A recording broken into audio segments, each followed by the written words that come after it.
What's going on, everybody? I'm going to be doing some dishes today. I got some chores I got to do here, unfortunately. And sorry about the shirt. It's from painting sprinkler pipes, so it's nothing crazy. Just letting you know.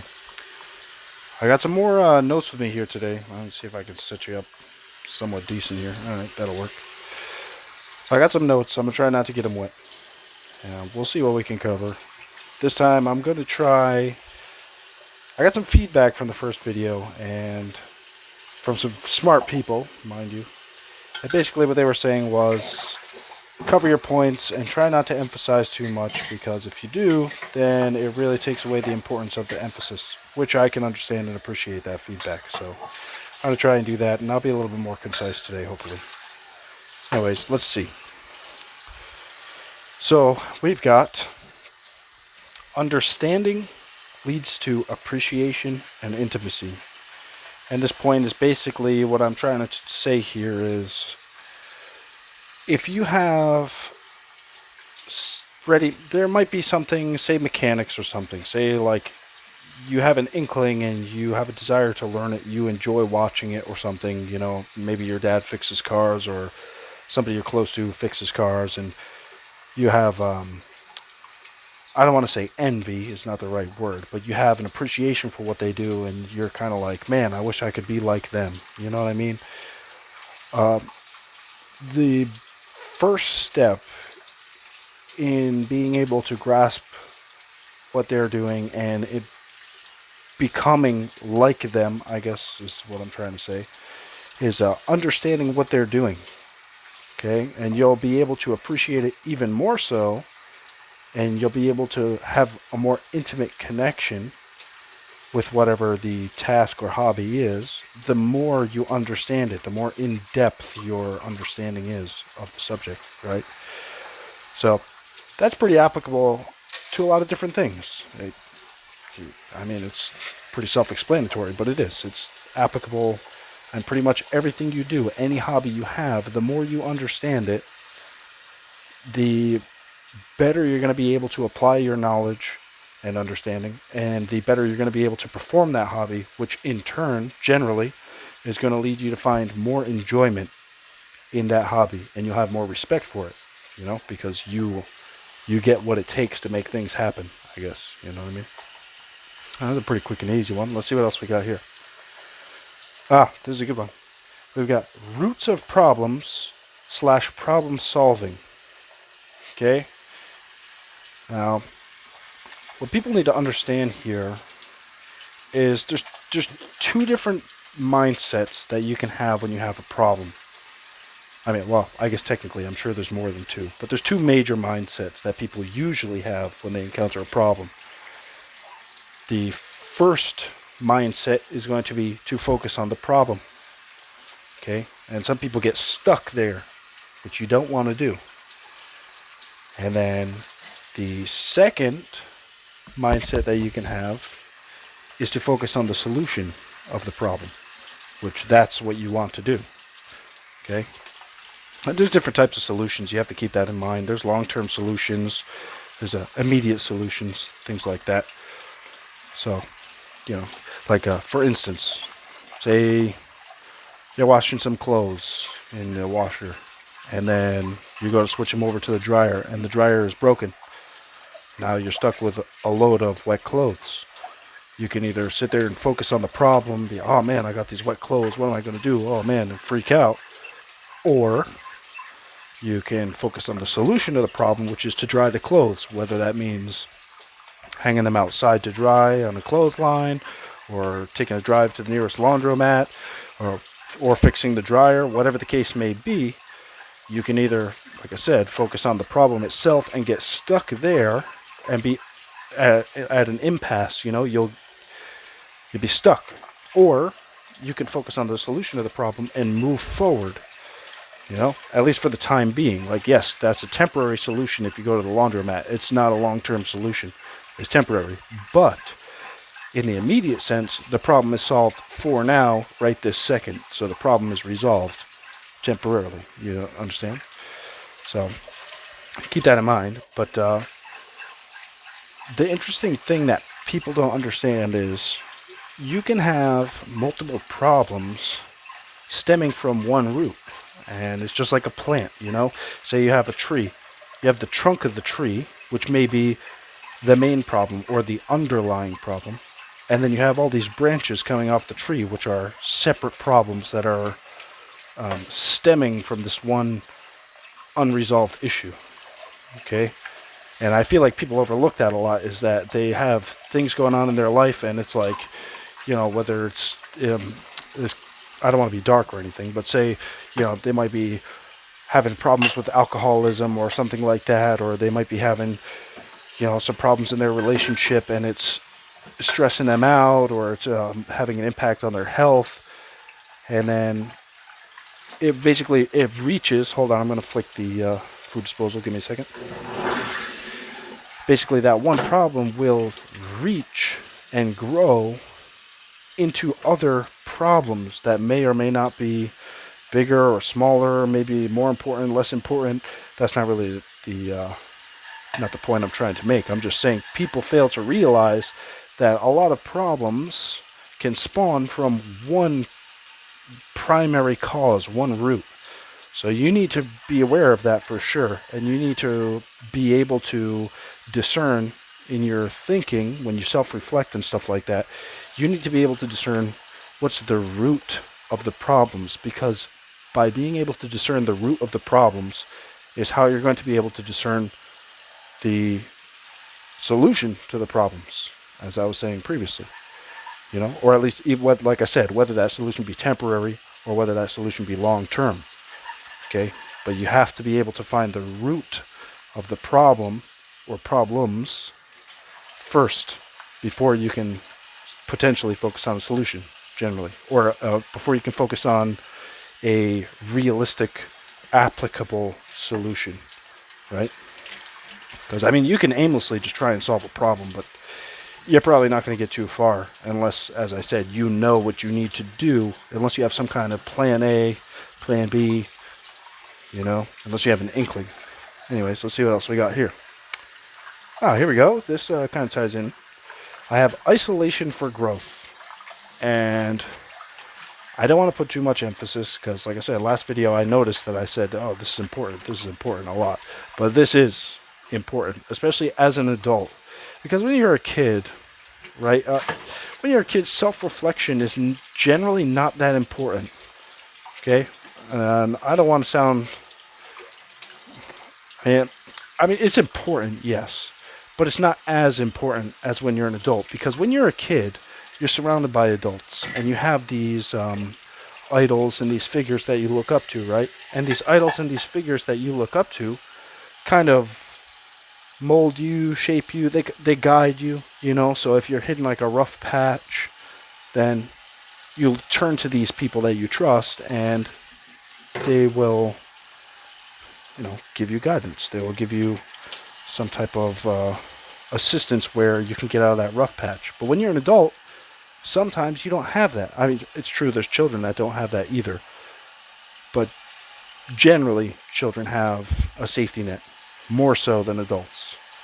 And when you're an adult, right, you need to be able to self-reflect, because that's the only way that you're going to get through those rough patches, and that's the only way that you're going to have that growth that you might need at a certain time, And everybody goes through rough patches. That never really ends. That's a part of life. But I'm just saying, to get through it to the next one, you can think of life kind of like the rough patch is like a staircase, You're going up, and, you hit a rough patch, but you make progress, and then you hit a rough patch, and then you make progress, and then, you understand?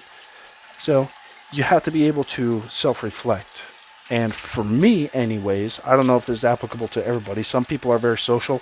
I'm not really that social. So for me, isolation is key, because I'll go, fishing, or I'll go do something, go for a hike, or even if it's just sitting and doing nothing, like sit in the room, like take a nap, but not actually go to sleep, like just lay down and rest my eyes and just think.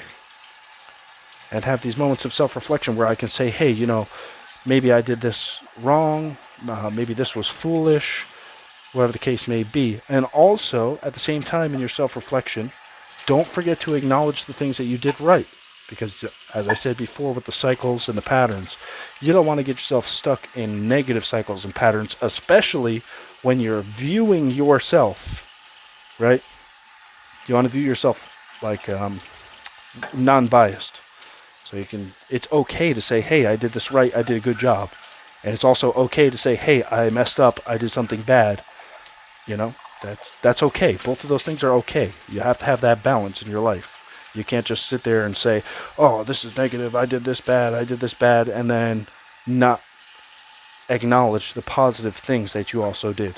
You have to acknowledge both ends of the spectrum if you want to be able to grow in a constructive manner. Okay, let's see what else we got here. Here we go. So this is tying in with the self-reflection. This is saying to make sure you set aside time. And again, as an adult, it can be tough because you have a lot of responsibilities, you know, especially if you have a family, you have a job, you have all these things going on, or maybe you don't have a family, you just have a lot of friends, and like, you know, you like to go out. Maybe you're like a so-called pleasure seeker, you know, you want to go party all the time and do this, that, and the other thing. And then you might feel uneasy about yourself. Like, you know, yeah, you have fun and you catch in this dopamine rush when you go party and you see all these people and you're having a great time. But then when you're alone, you're like, man, I really feel kind of crummy, you know? And it's important that you set aside that time to self-reflect and to see what's going on and what the root of those problems are, if you have those problems, you know? And I'm not saying being social or being a pleasure seeker is necessarily a problem. I'm saying if you feel crummy when you're not doing that, you know, because you should feel, of course you're going to feel crummy sometimes, but you shouldn't feel crummy whenever you're not in a certain situation, right? You know, like I don't really know how to explain it, I guess, but it's like, you know, say you go to the bar and not even say you don't even drink, but say you just go to the bar and you like to do karaoke or you like to go dancing or whatever.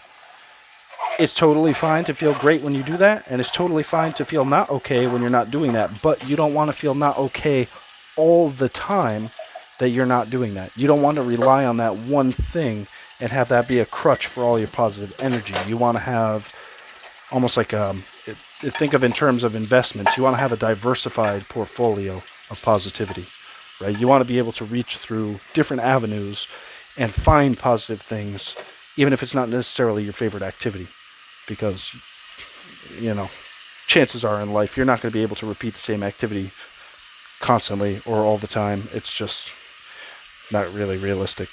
I mean, you can, you know, if you have that ability to do so, but most people work Monday through Friday, and then they have the weekend off, and then every weekend generally they'll go do the same things, and that's their like me time, you know. And you don't want to rely on that one day or that 1 hour every week to boost you. You have to find a boost within yourself that you can carry. You understand? Like I was talking about last time, lighting your own lantern. You want to keep that flame with you always, you know, or as much as possible. You want to carry that flame with you. Let's see what else we got here. Mind physical activity. Prove yourself. So this is extremely relevant. Seriously. If you look at some of the most successful people, you'll notice that they may not be shredded or ripped or anything, but they're in pretty good health, you know, generally. And the reason, or I should say the most motivated people are in good health. And the reason is because health and motivation are both tied together. So people will often, I used last time the analogy of the 100-floor building. People often set these lofty goals, and then they go through and they get tired, you know, because the goal is lofty. It's like, it's a goal that will take years to complete or however long. And then they're in the process of making that a reality, and they get tired because it's taking so long, right? Which is understandable. I get that. People lose patience. Like, that's just human nature. But what I'm trying to say is, by proving to yourself that you can do something you thought you couldn't do, it will reinforce the fact and the belief that you can do other things you thought you couldn't do, and that they might take time, but that the time you put in is ultimately worth it. And so that's why I say it's very important for physical exercise and fitness to be a part of your mentality, your spirituality, everything. It's very important to do that. It is. Because you might say, hey, I want to do this and it's going to take me a year. Oh, well, I'm not going to start that because I might not have the time to do that, and it's going to take forever. It's going to take a lot of effort. And then it's like, if you want to get muscles, you do 10 push-ups a day, or however many you can do. If you start and you can only do 2, then you do 2. You do 2 push-ups every day for a couple days, and then whenever you can do more, oh, my cat's coming to say hi. He's sitting on you. Hi, Oliver. Anyways, so with the physical fitness, you progress, and the reason that it's important is because you can physically see with your eyeballs the progression. Oliver, you gotta move, man. You're cramping my vibes here. Watch out. Thanks. You can see the progression, and you can see your dedication and your hard work paying off. So that's why it's important to use physical activity in connection and in conjunction with your mental and spiritual health, because it's more of a reference point than anything else, just to show yourself, hey, I can do this, and it might take time, but it's worth it in the end. And not only that, but the more physically fit you get, the better you'll feel, and the better you'll feel, the better you'll perform, also mentally and spiritually, you understand? And it'll be more, I'm not sure the word, resilient. You'll be more resilient mentally and physically. Give me 1 second, I'll show you this guy who's getting all up in your grill here. This beautiful cat. Hi, Bubba. Pretty, huh? What are you doing? What are you doing? What are you doing? He's a good boy. Yes, he is. Let's see what else we got today. We got increase your fire. Okay? So, this is part of the physical fitness that I was talking about. Increasing your fire is part of proving something to yourself. You can have your lantern lit, but if you don't believe in yourself, it's going to be hard to spread that flame. It's going to be hard to grow that fire until you believe in yourself without other people believing in you. So, when you see the results physically and you see your muscles getting bigger and you feel better, you realize, hey, I can do this. I don't need anybody else's help per se. Maybe you do. Some people do. Some people need a little extra drive factor. But you will reach a point where you don't need that anymore. And where you say, hey, I can set this lofty goal, and it might take me a year. It might take me 2 years. It might take me 5 years. But I'll get there as long as I just keep putting in the work. Whenever I can, however much I'm able and capable of doing. As long as I'm steady with it, eventually I'll get there. Okay? And you won't be scared to set those lofty goals. And this is tied in too. This is for the people that can't do it without a little bit of help, especially at first, because, as I said with the patterns and cycles last time, it's very hard to break out of those patterns and cycles. So know the value of a good trainer. And the analogy I have written down for this one is, you can have a dog, right? Like a wild dog. And don't get me wrong, they're smart. They'll survive. They'll do everything they have to do. But they're not going to learn complex tasks. They're not going to, roll over and do backflips and give you their paw for food and all this other stuff. They're not going to do any of that because they haven't been trained to do so. So, same thing with humans, is you need to know the value of a good trainer, a professional.